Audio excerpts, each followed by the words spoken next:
नमस्कार साथियों, आप सभी का स्वागत है यूथ अध्ययन के चैनल पे। साथियों, एक बार फिर से मैं आप सभी के बीच एचपी पटवारी परीक्षा 2026 के लिए हिंदी ग्रामर का पार्ट 1 लेके आ चुका हूँ। पार्ट 1 का जो पहला क्वेश्चन है कि निम्नलिखित में से कौन सा दीर्घ स्वर नहीं है। देखिए, दीर्घ स्वर यहाँ पे कौन सा नहीं है, क्वेश्चन ये पूछा जा रहा है।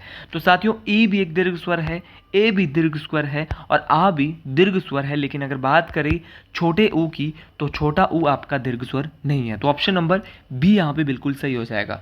अच्छा, छोटा ऊ एक दीर्घ स्वर नहीं है तो फिर क्या है? तो छोटा ऊ की बात करें तो ये एक कैसा स्वर है? तो छोटा ऊ आपका एक ह्रस्व स्वर है। इस बात को आपने डिटेल से याद रखना है। साथियों, अगर मैं हिंदी व्याकरण की बात करूं तो हिंदी व्याकरण में जो उच्चारण में जो लगने वाला समय होता है, उसके आधार पर जो स्वरों की संख्या होती है वो 3 प्रकार की होती है। एक आपका ह्रस्व स्वर होता है, एक दीर्घ स्वर होता है, एक आपका प्लुत स्वर होता है। तो आपको ये बात याद रखनी कि आपके उच्चारण में जो लगने वाला समय है उसके आधार पर स्वरों की संख्या हिंदी में तीन होती है: ह्रस्व स्वर, दीर्घ स्वर और प्लुत स्वर।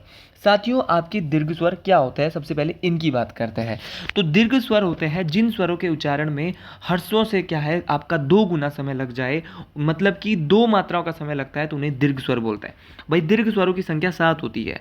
आपका आ भी दीर्घ स्वर है, ए भी दीर्घ स्वर है, ई भी दीर्घ स्वर है। अच्छा, छोटा ऊ ह्रस्व है, बड़ा ऊ, तो बड़ा ऊ जो है वो आपका क्या है? दीर्घ स्वर है।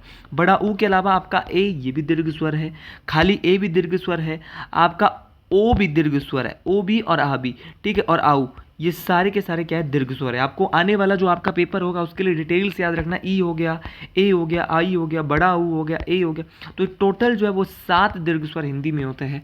मतलब कि जिन स्वरों के उच्चारण में ह्रस्वों से 2 गुना समय लग जाए उनको क्या बोलते हैं? आपका क्या बोलते हैं? दीर्घ स्वर बोलते हैं। और साथियों, आपको मैं बताना चाहता हूं कि यूथ अध्ययन कोचिंग अकेडमी के द्वारा online live plus recorded batch अपना शुरू किया जा रहा है।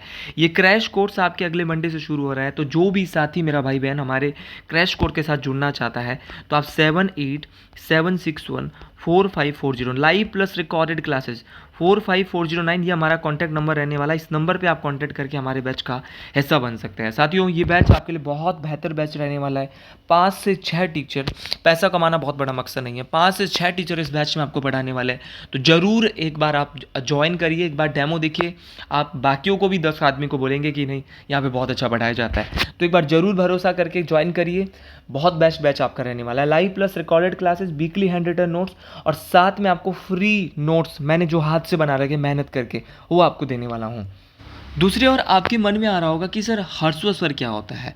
तो ह्रस्व स्वर की जो संख्या है वो हिंदी में 4 है। ठीक है, ह्रस्व स्वर में आपका देखो अ आता है, खाली अ के अलावा खाली ई आएगा। बड़ी ई आपका क्या होता है? दीर्घ होता है। लेकिन छोटी ई जो है और छोटा ऊ और हरी, ये चारों के चारों कैसे स्वर है? आपकी ह्रस्व स्वर है। ये बात आपको डिटेल से याद रखना है। तो हिंदी भाषा में 4 ह्रस्व स्वर है और 7 आपके दीर्घ स्वर है। आगे बढ़ते हैं। अगला क्वेश्चन है कि सघोष वर्ण कौन सा है? अगर बात करें सघोष की, तो सघोष यहाँ पे देखिए कौन सा वर्ण सघोष होगा? तो साथियों, यहाँ पे प भी सघोष नहीं है, थ भी नहीं है। देखिए, ब जो है वो आपका सघोष वर्ण है। एक सघोष होता है, एक अघोष होता है। तो सघोष वर्ण यहाँ पे ब है। चलो, बिल्कुल सही है जी। अच्छा, सघोष होता है जिन वर्णों के उच्चारण में जो है वो जब हम जो हमारे स्वर होते हैं वहाँ स्वर तंत्र में कंपन होता है, उन्हें जो हम सघोष वर्ण कहते हैं। देखिए, सघोष वर्ण जो होता है वो प्रत्येक वर्ण का क्या होता है? आपका तीसरा, चौथा और पांचवा। देखिए, जैसे आपका क वर्ग है, क ख ग घ घ, ठीक है, उसी प्रकार आपका प्रत्येक वर्ण का आपका तीसरा, चौथा और पांचवा जो होगा उसको क्या बोलते हैं? सघोष। सघोष क्या होता है? जैसे कि आपका क वर्ग में क घ ढ, क घ ढ, ये क वर्ग में आता है। साथियों, जैसे कि आपका ज झ य, ये सारे क्या है? तीसरा, चौथा, पांचवा है। तो आपका ग भी, घ भी और ढ भी, ये क्या है आपका? जैसे कि ब हमने कैसे पहचाना? क्योंकि ब, भ और म, ये कैसे वर्ण है? ये आपके सघोष वर्ण है। ये बात आपको डिटेल से याद रखना है। या फिर आपके जितने भी अंतस्थ व्यंजन है। अच्छा, अंतस्थ व्यंजन कौन से होते हैं? आपके दिमाग में क्वेश्चन आ रहा होगा। तो अंतस्थ व्यंजन आपके 4 होते हैं। अंतस्थ व्यंजन की संख्या हिंदी में कितनी होती है? 4। तो य, र, ल, व। तो याद रखना है कि सघोष वर्ण जो होते हैं वो प्रत्येक वर्ग का तीसरा, चौथा और पांचवा। ये वर्ग मैं आपको डिटेल्स हिंदी में याद करा दूंगा, अलग से एक टॉपिक लाऊंगा। बहुत जल्द हम डिजिटल स्क्रीन में बेहतरीन तरीके से आपको पढ़ाने वाले हैं। महादेव की कृपा रहनी चाहिए, उन्हीं की कृपा से क्लासेज होती है। तो कमेंट बॉक्स में हर हर महादेव जरूर लिख दीजिए मेरे तमाम साथी। तो हर वर्ण का तीसरा चौथा पांचवा आपका कैसा वर्ग होता है? आपका सघोष होता है। और साथियों सघोष वर्ण होता है, सघोष वर्ण को घोष भी कहते हैं अक्सर। और साथ में अंतस व्यंजन य र ल व, ये तमाम बातें आपको डिटेल से याद रखनी है। अच्छा, आप बोल रहे होंगे कि प क्या है? तो प जो है वो एक अघोष है, ये बात आपको डिटेल से याद रखना है। अच्छा, अघोष क्या होता है? तो अघोष की बात करूँ तो अघोष तो जिन वर्णों के उच्चारण में जो है वो स्वर्ण तंत्रों में, जब हम स्वर तंत्र होते हैं वहाँ पर कंपन नहीं होगा, उनको अघोष। जहाँ कंपन होगा वो सघोष है, जहाँ पे कंपन नहीं होगा वो अघोष है। जैसे कि आपका इसमें क्या क्या होता है, तो हर वर्ग का पहला वर्ण और आपका दूसरा वर्ण, तो वो, और इसके अलावा श स ह, ठीक है। तो याद रखना है श पिटपटा श और स, ये तीनों जो है ये भी क्या है? आपके अघोष है। तो अघोष में आता है आपका पहला और दूसरा, और सघोष में आता है तीसरा चौथा पांचवा हर वर्ण का। ये बात आपको डिटेल से याद रखना है। जैसे कि आपका क और ख, क और ख क्या थे आपके? तो क और ख आपके क्या है? आपका ये भी कैसे वर्ण है? ये भी आपके अघोष वर्ण है। आपका अघोष में ही आपके च छ आते हैं, आते कि नहीं आते हैं? कई बार मैंने बोला है। आपका ट ठ आते हैं, जो कि शुरुआत में पहले और दूसरे त वर्ग में त थ द ध न, है ना। जैसे प, आपका प फ, ठीक है। श भी कैसा वर्ण है? श श स, ये तीनों वर्ण ही आपके कैसे हैं? ये तीनों वर्ण ही आपके कैसे? आपके ये भी आपके अघोष वर्ण है। तो अघोष और सघोष का आपको पता चल गया। अघोष में सिंपल सा बात याद रखनी, जहाँ पे कंपन नहीं हो रहा है, जो कि हर वर्ग का पहला और दूसरा है। और सघोष में आपको याद रखना तीसरा चौथा और पांचवा, जहाँ पे कंपन होता है और साथ में अंतस्थ व्यंजन। ये बात आपको डिटेल से याद रखनी है। तो प कैसा वर्ण है? अगर कल के लिए पूछा जाएगा तो प एक अघोष है, क्योंकि प एक वर्ग है और ये पहला ही वर्ण है, ठीक है। उसी प्रकार आपका थ, तो थ आपका दूसरा है, तो वर्ग में दूसरा आता है त थ, सुना है ना आपने। तो ये आपका ये भी कैसा वर्ण है? ये भी एक अघोष वर्ण है। उसी प्रकार श, है ना। तो श एक ऊष्म व्यंजन है, और ऊष्म व्यंजन, जितने भी ऊष्म व्यंजन है वो आपके अघोष होते हैं। और जितने भी आपके अंतस्थ व्यंजन, अंतस्थ य र ल व, और आपका जो होता है आपका ऊष्म व्यंजन में, तो ऊष्म व्यंजन में कौन आता है? श स ह।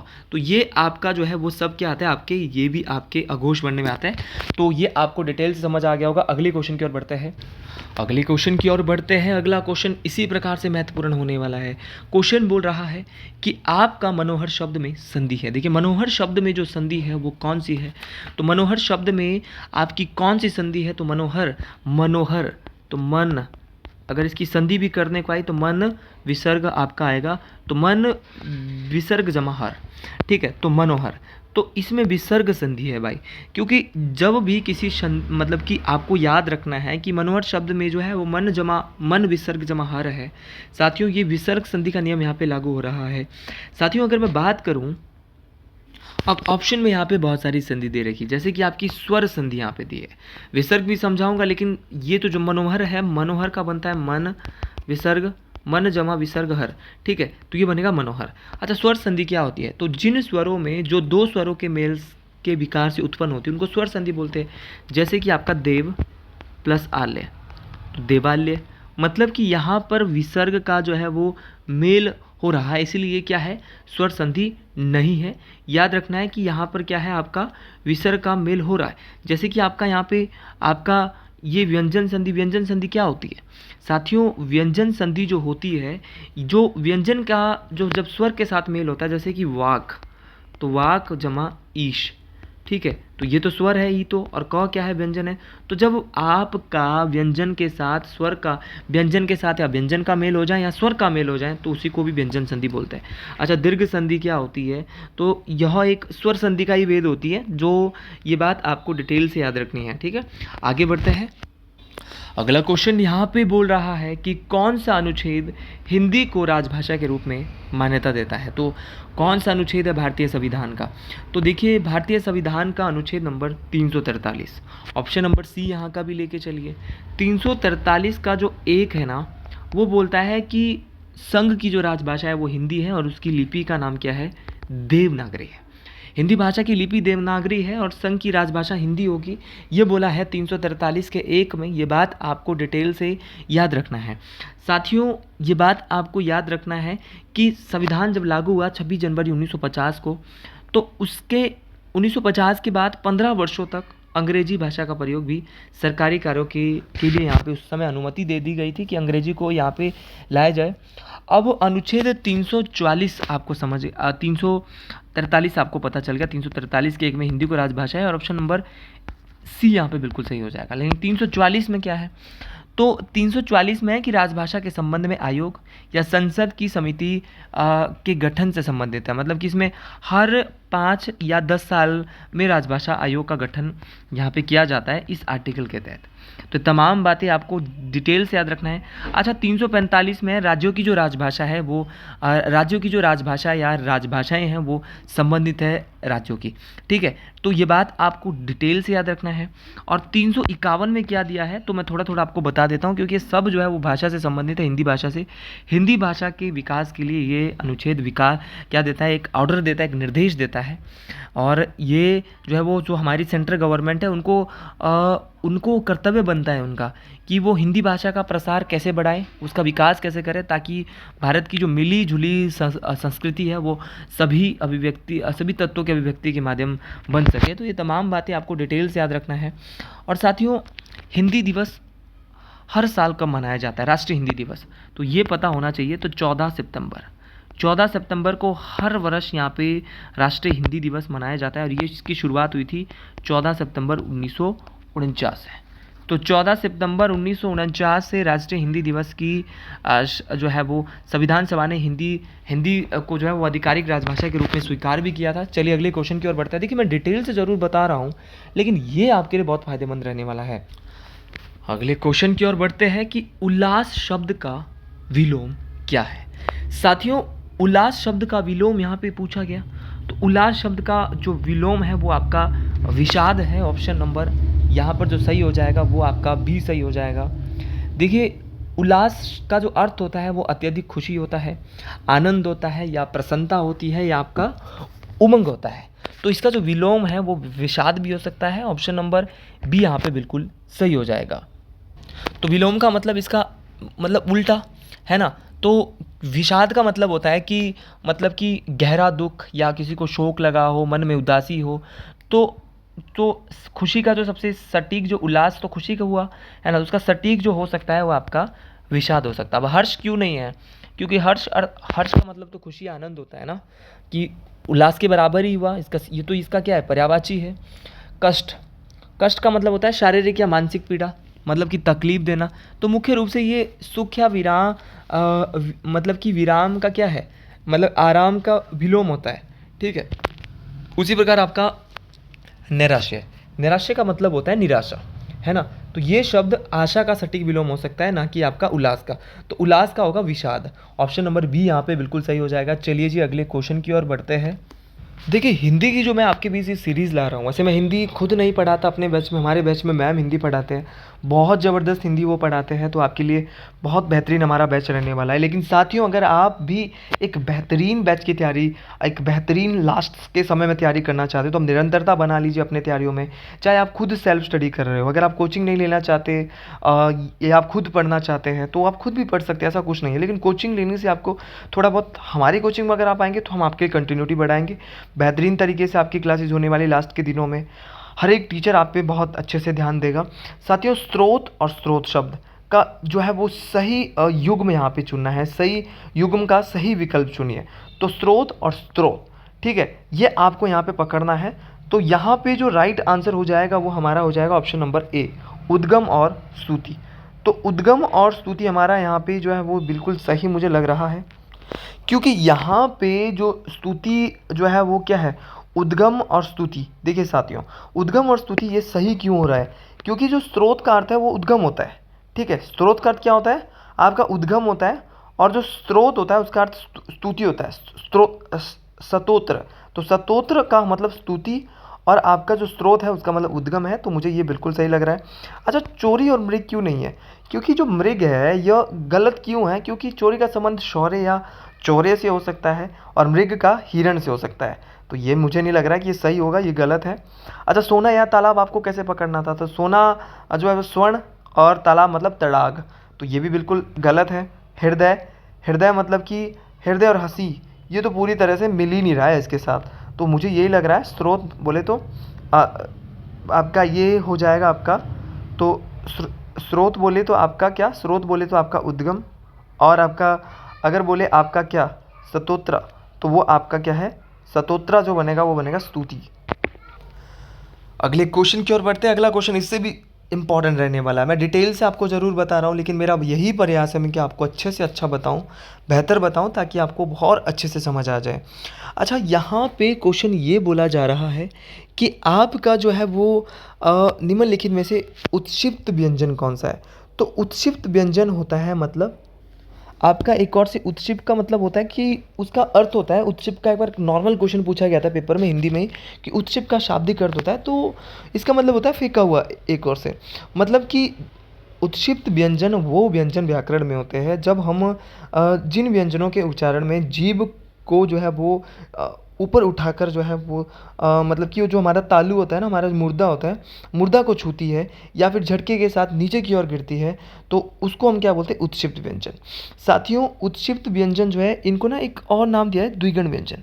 साथियों, इनको द्विगुण व्यंजन या इनको ताड़न जात व्यंजन, ये बात आपको अभी मैंने बताया नहीं कि द्विगुण व्यंजन कौन कौन से हैं। इनको ताड़न जात व्यंजन या इनको आपका द्विगुण व्यंजन भी कहा जाता है। इसके दो गुण होते हैं हिंदी में, एक ड़ होता है, ड़ होता है। तो ड़ मतलब कि जीभ आपकी क्या है ऊपर लग रही है मुर्दा के साथ छूती हुई, और फिर झटके के साथ नीचे आड़े ड़ बोलने के उच्चारण ड़ ड़ ड़ ड़, है ना। तो आपकी जीभ बिल्कुल ऊपर और फिर नीचे आ रही है एकदम से। तो ड़ और ड़ इनको द्विगुण व्यंजन, इनको ताड़न जात व्यंजन या इनको उत्क्षिप्त व्यंजन भी कहा जाता है। साथियों, आपका ट और ठ हो सकता है कल के लिए भी आ जाए, ये कैसे व्यंजन है। तो ट और ठ आपके मूर्धन्य व्यंजन है, क्योंकि इनके उच्चारण में जो हमारी जीभ है ना वो मुर्दा को छू रही है, लेकिन झटके के साथ नीचे नहीं गिरते। ट ट ट, हमारी जो ट ट बोलने पर हमारी जो जीभ है वो मुर्दा को छू रही है, तालु को छू रही है, लेकिन नीचे झटके के साथ नहीं आएगी। नीचे झटके के साथ आ गई ड़, मतलब कि ये क्या है आपका मूर्धन्य व्यंजन है, आपका ताड़न जात व्यंजन है, आपका द्विगुण व्यंजन है। साथियों, आपका ड और ढ, ढ और ढ ये भी ट वर्ग के मूल व्यंजन है, क्योंकि यहाँ पे इनके नीचे बिंदु नहीं लगा है, तो ये कैसे व्यंजन है आपके, ये ट वर्ग के और से मूल व्यंजन हो सकते हैं। अच्छा, ण और य, तो ये आपके नासिक व्यंजन है, क्योंकि ये ण य ये नाक की सहायता से बोले जाते हैं, और जो नाक की सहायता से बोले जाते हैं वो आपके नासिक व्यंजन होते हैं। ये बात आपको डिटेल से याद रखना है। अच्छा, इनके बारे में ना मैं थोड़ी और एग्जांपल दूँ, आप पटवारी का पेपर देने जा रहे हो, तो जो ये होते हैं ना आपके जो ताड़न जात व्यंजन होते हैं, जो उत्क्षिप्त व्यंजन होते हैं, ये शब्द के शुरुआत में कभी भी नहीं आते। मतलब कि हिंदी का कोई भी शब्द कभी भी ड़ या ढ से शुरू नहीं हो सकता, क्योंकि हमेशा शब्द के बीच या अंत में जो है वो इसका प्रयोग होता है, जैसे सड़क, पेड़, पढ़ना, चढ़ना, है ना, समझ रहे हो ना। और शुरुआत में हमेशा जो है वो ड और ढ आते हैं, खाली ड और ढ, जिसमें ड की नीचे बिंदी लगी ना, हो नहीं आएंगे। अगर शब्द की शुरुआती में बिना बिंदु वाले ड और ढ का प्रयोग हो, जैसे डमरू, ढोलक, डाकघर, ये हो सकता है, लेकिन ये जो है वो शुरुआत में हमेशा ये नहीं आते। द्विगुण उत्क्षिप्त व्यंजन या द्विगुण व्यंजन हम कभी भी शब्द की शुरुआत में नहीं आएंगे। तो मुझे लग रहा है कि आपको बहुत बेहतरीन तरीके से समझ आ रहा होगा, और मैं कोशिश कर रहा हूँ कि आपको और अच्छे से समझाऊँ और हिंदी की ना ज़्यादा से ज़्यादा वीडियो आपके बीच डालूँ।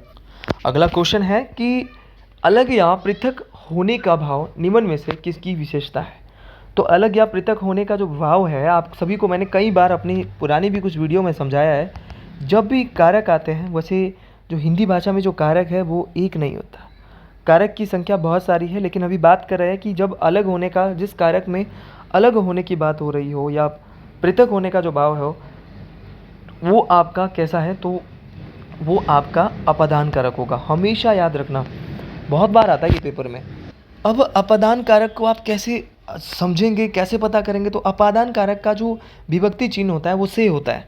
जैसे कि यहाँ पे है अलग या पृथक होने का भाव निम्न में से किसकी विशेषता है ना। तो जहाँ भी आपका से आएगा, आपका जैसे कि यहाँ से का अर्थ अलग होने के संदर्भ में होता है, ठीक है। जैसे पेड़ से पत्ता गिरा, पेड़ से पत्ते गिरते हैं, तो पेड़ से क्या गिर रहे हैं, पेड़ से पत्ता गिरा, मतलब कि पेड़ से पत्ता अलग हो गया है, से अलग हो गया भाई, ठीक है। हिमालय से गंगा निकलती है, तो कहाँ से निकलती है गंगा, हिमालय से गंगा निकलती है, ये बात यहाँ पे भूली जा रही है, मतलब कि गंगा हिमालय से अलग हो रही है, ठीक है। उसी प्रकार यहाँ पे संबंध कारक क्या होते हैं, तो संबंध कारक वही जो दो शब्दों के बीच संबंध या मालिकाना हक प्रकट कर रहे हैं, जैसे कि का, के, की, रा, रे, री, सुना ना, का, के, का की के रा री रे, जैसे कि यह राम का घर है, यह उसकी वस्तु है ना, यह राम का घर है, का की के रा री रे। उसी प्रकार आपका संबोधन, जब आप किसी को संबोधन करेंगे, इसका उपयोग किसी को बुलाने के लिए, संबोधन कारक का, या किसी को आवाज़ देने के लिए, हे, अरे, मतलब कि ओ, है ना, आपने सुना ना, हे भगवान रक्षा करो, तो ये क्या है, आप संबोधन कारक है, संबोधन कर रहे हैं भगवान जी को आप, अधिकरण कारक। ये वो का क्रिया है, ये वो कारक है जहाँ क्रिया के होने के साथ होने के स्थान या आधार या उस जगह का बोध कराता है। जैसे कि मैं पर, पुस्तक में, पुस्तक मेज़ पर रखी है, मतलब कि वहाँ पर बोल रहा है कि पुस्तक कहाँ रखी है, मेज़ पर रखी है। तो ये तमाम बातें आपको याद रखनी है। अपादान अलग होने की बात हो रही है, पृथक होने की बात हो रही है, संबंध का के की रिश्ता या संबंध बनाता है हमेशा संबंध, संबोधन पुकारना या अपनी ओर ध्यान खींचना, अधिकरण में पर स्थान या समय का जो आपका आधार है उसकी बात कर रहा है। तो साथियों आज के लिए इतना ही। वीडियो अच्छी लगी हो, जय श्री गुरु महाराज, जय माठानी, जय मामा ज्ञानी, जय मासू महाराज, हर हर महादेव।